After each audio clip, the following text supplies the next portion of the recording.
मकै बाँच्न गाई त्यसो गर्नुपर्ने रहेछ मकै भात जाँदैन त पर्छ नि त तर बाटो चाहिँ राम्रो छैन यस्तो बाटोबाट लगेपछि के हुन्छ भन्दाखेरि यो चाहिँ टमाटरको झाल होइन यसो टमाटर फल्ने यसको तयारी हुँदैछ फुलिसकेको अब चाहिँ त्यही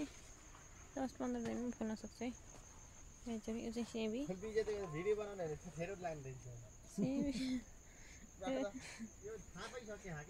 यो चाहिँ सेबी हाम्रो एक दुईवटा चाहिँ सेबी फल्न लागिसके है फलिसकेको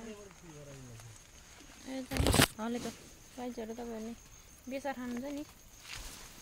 ठिकहरू यसलाई चाहिँ यस्तो ट्याक्क यो चाहिँ हाम्रो भन्छ के छ आरु बखेडा भन्ने त्यो भइसक्यो आइसक्यो चाहिँ टक्क यो फल्छ टक्क खाने साइजहरू फाइनली भन्दैछौँ यसरी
अनाइदिनुपर्छ नि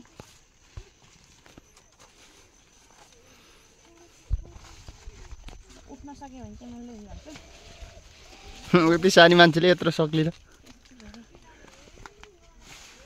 सक्दिनँ क्या गाइस लगभग सक्दिनँ जस्तो लाग्छ हेरौँ है लास्टै धेरै जस्तो छ तैमा नि मेरो जति छ एहे लगभग उठ्न सक्ने जस्तो त माने होइन यो खासमा भारी बोकेर हो क्या यति सानो भएको म यति ठुलो छु यो चाहिँ यति सानो भएको भारी बोक्न धेरै भारी कति बोक्यो पुरै छोड्यो म के घोप्राउन नसकेर कस्तो होइन मकै मात्र भयो